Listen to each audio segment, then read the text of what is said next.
एक तबका वो है जो फ़ौज की सियासी मुदाख़लत के ख़िलाफ़ है और एक तबका वो है जो फ़ौज की सियासी मुदाख़लत चाहता है। इमरान खान की पार्टी ये चाहती है कि फ़ौज की सियासी मुदाख़लत जो है, वो हो लेकिन हमारे लिए हो, ऑपोज़िशन के लिए ना हो। ये कोई भी नहीं कहता कि फ़ौज की पाकिस्तान में सियासी मुदाख़लत उस तरह ना हो। थोड़े बहुत हर बंदा उस सपोर्ट का फ़ायदा उठाना चाहता है। लेकिन लार्जली पाकिस्तान के अंदर फ़ौज को कमज़ोर करने की बातें की जा रही हैं कि फ़ौज को कमज़ोर करो, फ़ौज का कंट्रोल कमज़ोर करो। फ़ौज जो है वो ये देखें 2 चीज़ें हैं। इस वक़्त पाकिस्तान किससे लड़ रहा है? टीटीपी से लड़ रहा है, बलोच मिलिटेंट ऑर्गनाइज़ेशन से लड़ रहा है। ये 2 मेजर थ्रेट हैं आपके, ठीक है? ये फेथ बेस्ड मिलिटेंट्स हैं, एथनिक मिलिटेंट्स हैं, इनसे कंटीन्यूअस लड़ाई हो रही है। अब क्वेश्चन ये है कि इनको कोई भी नहीं कहता कि फ़ौज की पाकिस्तान में सियासी मुदाख़लत उस तरह ना हो। थोड़े बहुत हर बंदा उस सपोर्ट का फ़ायदा उठाना चाहता है। लेकिन लार्जली पाकिस्तान के अंदर फ़ौज को कमज़ोर करने की बातें की जा रही हैं कि फ़ौज को कमज़ोर करो, फ़ौज का कंट्रोल कमज़ोर करो। फ़ौज जो है वो ये देखें 2 चीज़ें हैं। इस वक़्त पाकिस्तान किससे लड़ रहा है? टीटीपी से लड़ रहा है, बलोच मिलिटेंट ऑर्गनाइज़ेशन से लड़ रहा है। ये 2 मेजर थ्रेट हैं आपके, ठीक है? ये फेथ बेस्ड मिलिटेंट्स हैं, एथनिक मिलिटेंट्स हैं, इनसे कंटीन्यूअस लड़ाई हो रही है। अब क्वेश्चन ये है कि इनको कौन फंडिंग कर रहा है? कहाँ से पैसे आ रहे हैं? क्यों पाकिस्तान को डिस्टेबल अब मैं अभी ग्वादर गया हुआ था, मैं और हमारा गया हुआ था, मैं सारे इलाके देख के आया हूँ वहाँ पे। ट्रस्ट मी ट्रस्ट मी मैं आपको मज़े की बात बता दूँ। ट्रस्ट मी इतना खूबसूरत इलाके हैं वो। ब्लू बीच, ग्रीन बीच, इतने ज़बरदस्त इलाके हैं, लेकिन वहाँ पे लॉलेसनेस है और लोग नहीं चाहते कि वहाँ पे चीज़ें ठीक हों। और क्यों नहीं चाहते? इसीलिए नहीं चाहते कि अगर चीज़ें ठीक होगी, खुशहाली आएगी। सो एंगेज करके रखो पाकिस्तान को। कीप पाकिस्तान बिज़ी ताकि वहाँ पे इकोनॉमिक रिवाइवल ना हो सके। सो ये चीज़ है।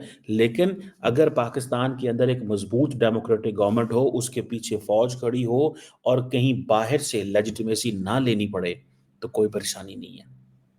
अब बशारत अल-असद का ये था कि उसकी सोवियत स्टाइल मिलिट्री थी, उसकी सप्लाई और लॉजिस्टिक में मसले थे, ठीक है जी। जो सीरिया था, वो सुनने में आया कि रिसेंटली वो ड्रग सप्लाई करते थे, ठीक है जी। ताकि अपने निज़ाम को चला सकें, ये भी बातें पता चली थी। और अपनी जिसे कहते हैं ना हालाँकि उसने अपनी 50% सैलरीज़ भी बढ़ाई थी, ठीक है जी। ताकि लोगों के मोरल को एनहांस किया जा सके। This is what he did ताकि लोग लड़ें, लेकिन वो किसी काम की चीज़ें नहीं आईं। रशिया जो है वो अपनी चीज़ों वो जब देखें क्वेश्चन ये है कि आप खुद मसरूफ़ हो जाएँ, जब आप खुद मसरूफ़ हो जाएँ, तो फिर आपने क्या करना है और क्या नहीं करना। अब ये जो लड़ाई थी बेसिकली ये जो एक ख़ास किस्म का जो ग्रुप जिसे कहते हैं ना कि जो लड़ रहा था सीरियन अथॉरिटीज़ के साथ, ये हयात तहरीर अल-शम ये बेसिकली अल-कायदा से ही ड्राइव हुआ हुआ था, ठीक है? अल-कायदा ही इसको से आप समझें कि वहाँ से निकला ये और वो एक चीज़ थी। सो मुझे तो बड़ी हैरानगी होती है इस चीज़ को जानते हुए और देखते हुए कि ये क्या हो रहा है? यानी ऐसा कैसा हो गया, इतना बड़ा मुल्क है, इतनी बड़ी फोर्सेस हैं, दुनिया पूरी का वहाँ पे स्टेक है, अमेरिका का वहाँ पे स्टेक है, रशिया का वहाँ पे स्टेक है, ईरान का वहाँ पे स्टेक है, तुर्की का वहाँ पे स्टेक है। खुद बशार अल-असद जो है वो 50 साल तक उसके ख़ानदान ने हुकूमत की है। ये कैसे हो गया कि 11 दिन के अंदर अंदर सारा कुछ तलपट हो गया? यानी एक हुकूमत मौजूद थी और 11 दिन के अंदर अंदर वो छू मंतर होगी, खत्म होगी। ये कैसे हुआ? ये चीज़ें मैं आपको बताता हूँ, लेकिन जरा थोड़ा सा बैकग्राउंड आप देख लें। ये 1970-71 की बात है। उस वक्त एक वजीर दिफा हुआ करता था, क्योंकि शाम के अंदर ईरान के हमायत याफ्ता कुछ ग्रुप्स थे जो हमेशा से एक्टिव रहे हैं और वो इसराइल के खिलाफ कार्रवाइयाँ भी करते रहे हैं। यानी आप शाम के अंदर जो एक बहुत बड़ी सपोर्ट है वो हमास की थी और हिजबुल्लाह की थी।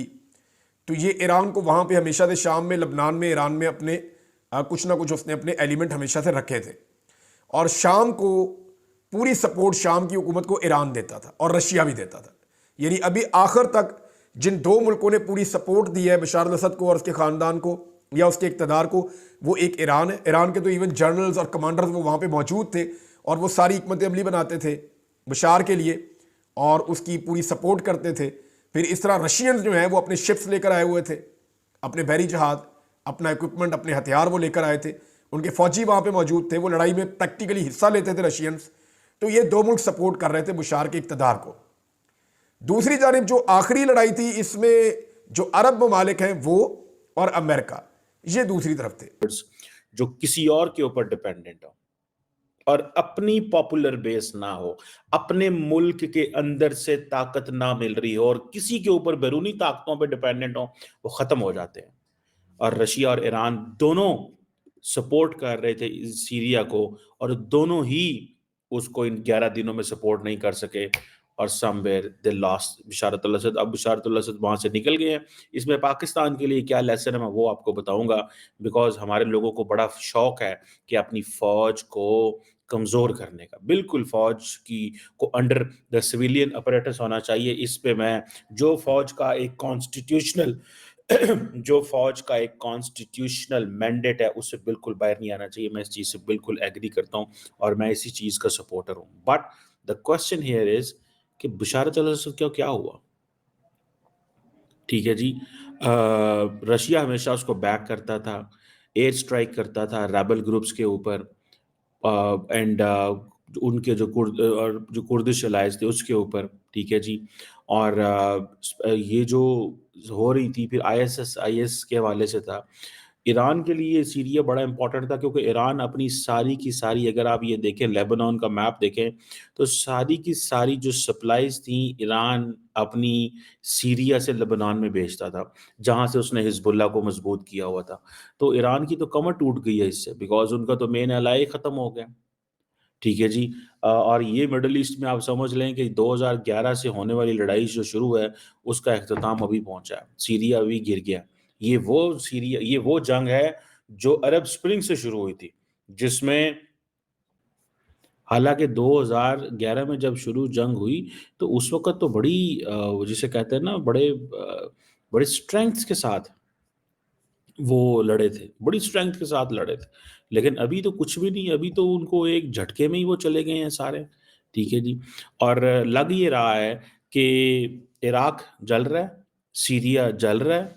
ठीक है जी, अगर आप इस मैप में देखें इराक जल रहा है, सीरिया जल रहा है, लेबनान जल रहा है, इसराइल में लड़ाई है, जॉर्डन फैक्ट्री है।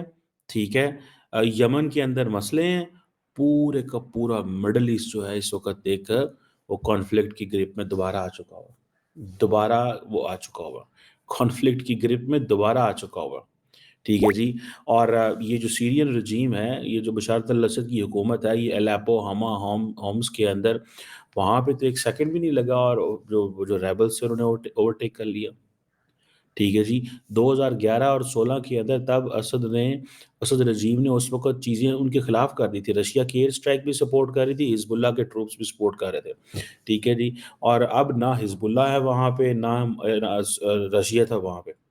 सो आज जो है वो जिसे आप कह लें कि जो असल ग्रुप, ठीक है जी, जो बेसिकली टारगेट कर रहा है वो है हयात तहरीर अल शम। ठीक है जी, इसे एचटीएस बोला जाता है। ये जो ग्रुप है ये असल में टारगेट कर रहा था और इसने पकड़ के सारी की सारी पासा पलट के रख दिया। सीरियन आर्मी बहुत बड़ी जगह पे मौजूद थी, एक बड़े हिस्से में, ठीक है जी, जगह मौजूद थी। कुछ अलेप्पो का, इदलिब का, हमा का कुछ इलाका था जहाँ पे वो मौजूद नहीं थी, लेकिन अदर दैन दैट वहीं वहीं पे मौजूद थी। इंडिया ने अपने लोगों को कहा है कि आप सीरिया से निकल जाएं। तमाम इंडिया ने लोगों को कहा है कि सीरिया से निकल जाए। आई थिंक 90 के 100 लोग इंडियंस वहाँ पे मौजूद थे। इसी तरह पाकिस्तान ने भी इसी तरह कहा है कि आप वहाँ से निकल जाएं। ठीक है जी, अब सीरियन आर्मी जो थी वो लोगों के अंदर कोई मोहब्बत, उसका वो जज्बा नहीं था। ये देखें, ये पाकिस्तान में आजकल ये बातें की जा रही हैं कि जी पाकिस्तान की जो फ़ौज है उसकी अवाम के अंदर कोई मोहब्बत थोड़ी है, अवाम उससे कोई प्यार थोड़ी करते हैं क्योंकि वो तो सियासत में इन्वॉल्व हैं। अब सीरियन आर्मी के बारे में बात की जा रही है जी, वो तो बहुत जी वो कोई अच्छी नहीं थी, वो टेरर एंड फियर था उनका। ठीक है ना जी, ये क्वेश्चन थे। मैं ज़ाती तौर पे समझता हूँ कि पाकिस्तान के अंदर 2 तबके हैं। एक तबका वो है जो फ़ौज की सियासी मुदाखलत के ख़िलाफ़ है और एक तबका वो है जो फ़ौज की सियासी मुदाखलत चाहता है। इमरान खान की पार्टी ये चाहती है कि फ़ौज की सियासी स्वागत है आपका आपके अपनी YouTube channel unfiltered reaction think में। आज का जो हमारा टॉपिक है वो है कि सीरिया में तख्ता पलट हुआ, उसको लेकर के पाकिस्तान में भी हलचल हो गई है और हलचल भी बहुत तेज़ हुई है दोस्तों। बता दें पाकिस्तान को भी ये डर लग गया कि कहीं शाम की तरह तो नहीं उनका भी हाल हो जाएगा, क्योंकि इंटरनली भी बहुत ज़्यादा डिस्टर्ब है पाकिस्तान। आए दिन पाकिस्तान में इंसर्जेंट ग्रुप्स एक तो खैबर पख्तूनख्वा से अटैक्स करते रहते हैं, जो कि खैबर पास के नाम से जाना जाता है, और दूसरा बलूचिस्तान में भी बहुत सारे अटैक्स हो रहे हैं, मजीद ब्रिगेड के द्वारा अटैक किया जा रहा है। ये वो तो काफ़ी ज़्यादा डिस्टेबलाइज है पाकिस्तान, इस चीज़ को लेकर के काफ़ी ज़्यादा नर्वस है। वो सोच रहा है कि जो वहाँ के अंदर के लोग हैं वो भी उनकी आर्मी को हम वो क्या कर रहे हैं, वीक कर रहे हैं। तो बहुत सारे फैक्टर्स हैं। तो दूसरी तरफ देखें सीरिया का हाल। अच्छा, सीरिया का हाल दोस्तों मैं ये बता दूं कि मुश्किल से 10 दिन भी नहीं रुका बशर, मतलब क्या ही बोलूँ मैं यार। इसका ये मतलब है कि जो ग्राउंड्स थे वो स्वीपिंग ग्राउंड्स काफ़ी पहले ही मौजूद थे, ना कोई ख़ास रेजिस्टेंस उनको मिली है देखने को, ना कुछ। इसका क्या रीज़न हो सकता है दोस्तों आपके हिसाब से? मेरे हिसाब से दोस्तों इसका ये 3 रीज़न्स हैं। एक तो ये कि उनको इंटरनली बहुत ज़्यादा स्ट्रेंथ मिल चुकी थी। इंटरनली स्ट्रेंथ मतलब जो बशर की आर्मी है उन्हीं में से कोई होगा, मीर जाफ़र बन गया होगा, जो इसने हेल्प की होगी उनको ले जाने में दमस्कस तक। फिर उसके बाद बाहरी सपोर्ट की बात करें तो इज़राइल और यूएस का भी नाम आ रहा है कि उन्होंने बहुत ज़्यादा सपोर्ट किया, जिसकी वजह से क्या हुआ है, जिसकी वजह से वो उन्होंने टेक ओवर किया है। तीसरा सबसे बड़ा इम्पोर्टेंट, जो बशर अल